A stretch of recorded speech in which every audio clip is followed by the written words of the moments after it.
Hi everyone, I'm your host Jason and welcome to Viking Spin. Today we're going to talk about free agency, some of the players the Vikings have acquired versus what they had going on last year. We're also going to talk about the re-signings, players the Vikings brought back, as well as some of the departures and some of the Vikings free agents that remain unsigned. We're also going to talk about some possible additional free agent targets and some of the draft preparations, as well as a possible mock draft. So first to the first wave of free agency. Um, I really like what the Vikings did in getting Riley Reef. I think that's going to be a significant upgrade over what was the combination of Matt Khalil for 2 games, and then a rotation. It seemed like it was either T.J. Clemmings most of the time, or Jake Long, Rashad Hill. And then on the right side, the Vikings signed Mike Remmers. We had mostly either Clemmings or Jeremiah Searles after Andre Smith went down last year, and we all know how that worked out. But I think these are going to be massive upgrades to what we have last season. I think that was the Vikings knew that was the main position that they had to address in free agency, and they did it within the first couple of days, since the tackles were flying off the market faster than any other position. So I think that's definitely going to give Sam Bradford more time to throw the football this year. We know Sam is accurate when he has time. And it's also going to help us out, I believe, in the running game, where the Vikings had plenty of situations last year inside the 5-yard line where they could not come away with touchdowns. It was either a field goal or they didn't come out with anything. And I think that's going to be hugely important to addressing that issue. On to the second wave of free agency. The Vikings signed former Packer defensive lineman Dayton Jones. Jones was actually playing linebacker for the Packers as well as defensive end, but I think he's going to be a better fit in our 4-3 defense. He's more of a hybrid defensive end slash defensive tackle than a stand-up linebacker. So I do like him for depth there. Of course, he's going to be joining Everson Griffin, Daniil Hunter, and Brian Robinson at the position. I'm assuming he's going to take the place of Stephen Weatherly at that spot on the roster. So we'll see what kind of contributions Jones can give us. But I would assume he's going to be probably used a lot like they use Brian Robinson, defensive end in a base defense, and then they slide him inside the defensive tackle in the nickel and dime packages. So he's versatile like that. I also think the Vikings landed a really good running back for the style of offense they're playing in Latavius Murray. Last year, of course, Adrian Peterson only appeared in 2 games for us, and we were running with the combination of Jerick McKinnon and Matt Asiata. Asiata we don't expect back, as he is unlikely to be re-signed. And the thing with Murray, what he gives us, I think, is a running back that's good in pass protection, that can run out of the shotgun, which Pat Shurmur likes to do, and Bradford is really comfortable being in the shotgun. So he can pass block, he can catch passes out of the backfield. He's a one-cut runner, so he doesn't dance a lot, and he just takes the yards that are available to him. If you watch some of his highlights, I think he's going to fit in really nicely with the Vikings. Of course, Adrian Peterson is a Hall of Famer and a legend, and we all know that, but I think at this point, he just wasn't willing to take what the Vikings were offering for a 32-year-old running back coming off multiple surgeries. So we'll see where Peterson winds up if he plays this year, but it won't be back here in Minnesota. Some of the re-signings that we had some restricted free agents. Jeremiah Searles and Zach Karen were retained on one-year deals. And then Adam Thielen this week.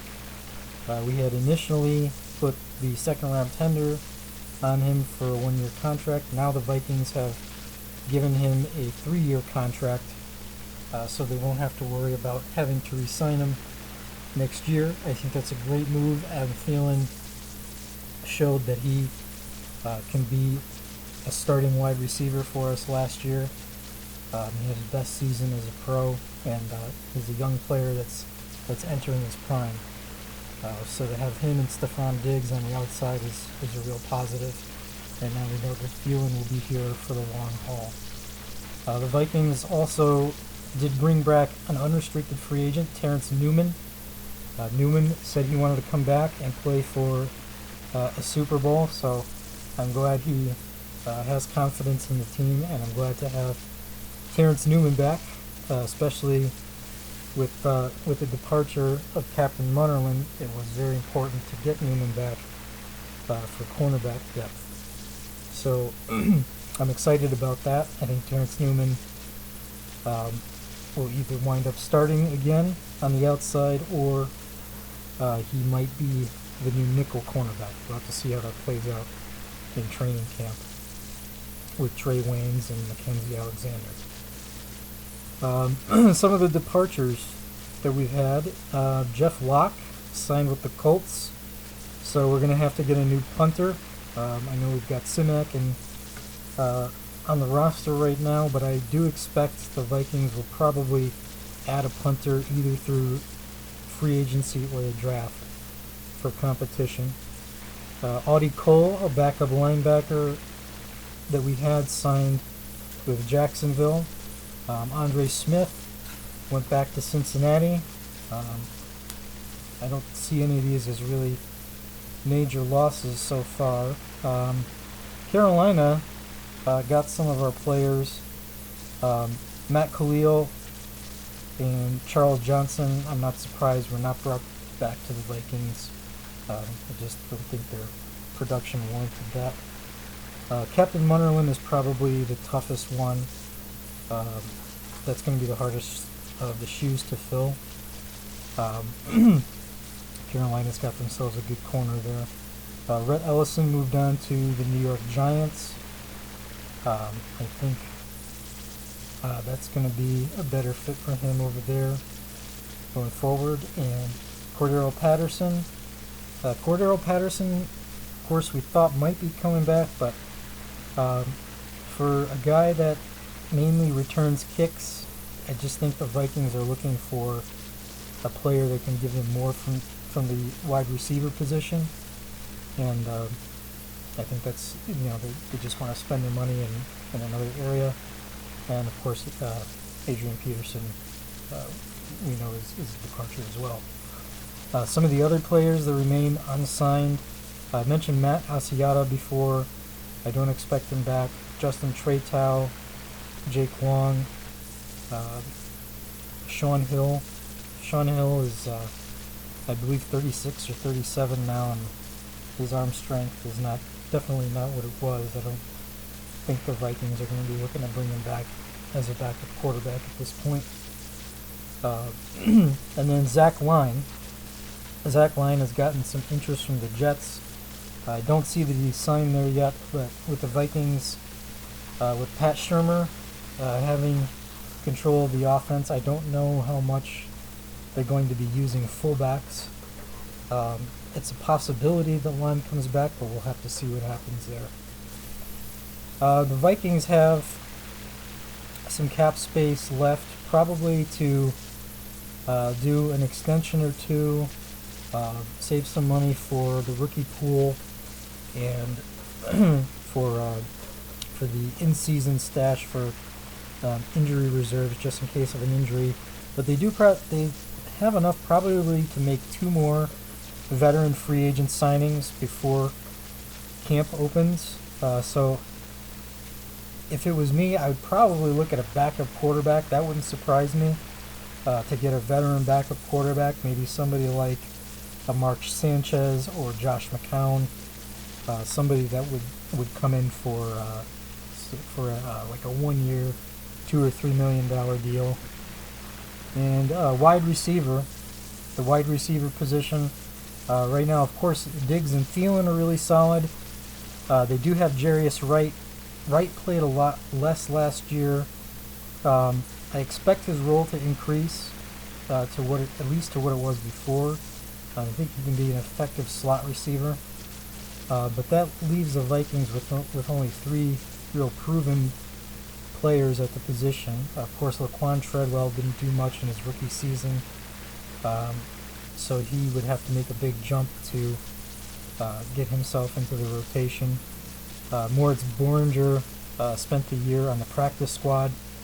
He might make a contribution this year on special teams, as I'm sure the Vikings are going to be looking for in-house options at kick returner, whether that's Jerick McKinnon or somebody like Boringer, to step up into that role. But they could use another wide receiver, maybe a veteran like Anquan Bolden or Kamar Aiken.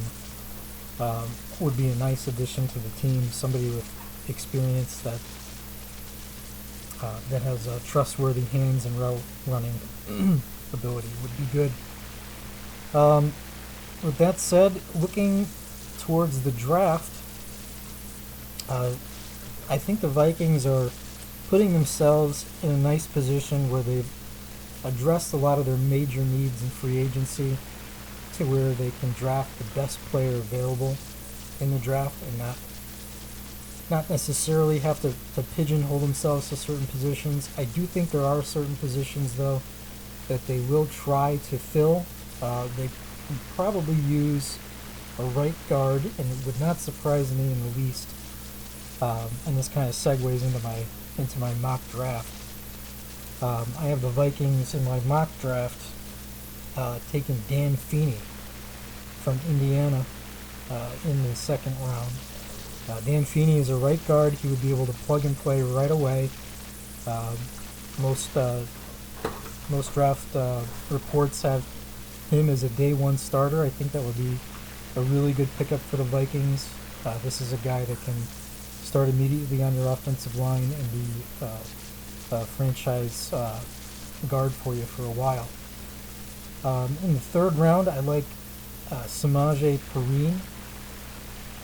Perine from Oklahoma would be a nice complement to Latavius Murray and Jerick McKinnon. Murray and McKinnon are more speed guys, or as if you take somebody like Samaje Perine, he's more of a battering ram, power back, which would be a nice complement. I think the Vikings are going to want to have a diverse group of running backs. So to me, it makes sense to draft the power back. In the second pick in the third round, the Vikings, of course, have 2 third-rounders this year. I like Gerald Everett at tight end. The Vikings were trying to sign Jared Cook in free agency, so it tells me that they are looking for another receiving tight end. Perhaps Pat Shurmur wants to create some mismatches with 2 tight end sets that you can flex out to the slots, create mismatches against the opposing linebackers that would be covering these guys. And Everett is basically like an oversized wide receiver. He's got wide receiver speed and the build of a tight end. So he could be a real weapon to go along with Kyle Rudolph in our tight end group. I think that the Vikings will be looking for an explosive player like that in the passing game, and I think Everett can help us out and help us out quickly. And in the fourth round, I have the Vikings going with Elijah Qualls. As you may know, Sharif Floyd is in the final year of his contract, and he has not been exactly durable for the Vikings. He missed all but one game last season, and I think that's part of the reason why we signed Dayton Jones to get into that defensive line rotation. And I think a guy like Qualls is a player that can play either the nose tackle uh, or the three technique defensive tackle. So I think he's a guy that the Vikings would be wise to take a long look at to add some depth to the defensive line in case Floyd is hurt again, and of course look into the future when they're going to need another defensive tackle. And I think Qualls can develop into a starter over time. Outside linebacker, of course, with the retirement of Chad Greenway, we do have a void there. The Vikings do have players like Emmanuel Lamura and Kentrell Brothers on the roster, but I think they're going to want to have some competition and depth. Elijah Lee is a player I like at outside linebacker. I think he has the speed to cover sideline to sideline, whether it's chasing down backs, blitzing, or dropping into coverage. I think Lee would be a good athletic linebacker to take for the Vikings. In the 5th round, I have him going quarterback because right now, of course, you have Sam Bradford as a starter. Sam was healthy for us last year. He does have prior injury history. Teddy Bridgewater, it looks like, is not going to be available this season. He may not be available till 2018 if he's ever available again. Tragic injury there with Teddy. So I think the Vikings do have to look at a young developmental quarterback prospect. Nathan Peterman should be there for them. Hopefully be there in the 5th round. He's a guy that you can, if you have Bradford starting, and let's say you have a guy like Mark Sanchez as the backup, Peterman could probably compete with Taylor Heineke for that 3rd quarterback spot. And he's a guy that projects to over time develop into at least a solid backup quarterback. So I think the Vikings would be wise to get a young quarterback into the mix while they have an opportunity this year for a player that would not have to play right away. And then, of course, we have a hole at punter. I know some people hate drafting punters, but I think Austin Reckhow is a really good player. And my philosophy is, if you're in the 6th round, you're normally looking, if you're looking at a defensive or offensive player, you're looking probably at a backup in most cases. But if you're in the 6th round and you can grab a starting punter, I think that's a good value at that pick. And I think he'll be there for the Vikings to take. The 7th round, this guy has a really cool name, Chunky Clements, a defensive tackle. Tom Johnson is 32 years old now. He is the pass rushing defensive tackle. He will probably be here for at least another year or two, but it'd probably be good for the Vikings in the 7th round to go for a developmental player you can put on the practice squad that might be ready in a couple of years to join the active roster, and I think Clements is that type of player. So that wraps up my mock draft. We'll see how things shake out here, and that also wraps up our segment for today. Hope you guys enjoyed listening, and we'll see you next time.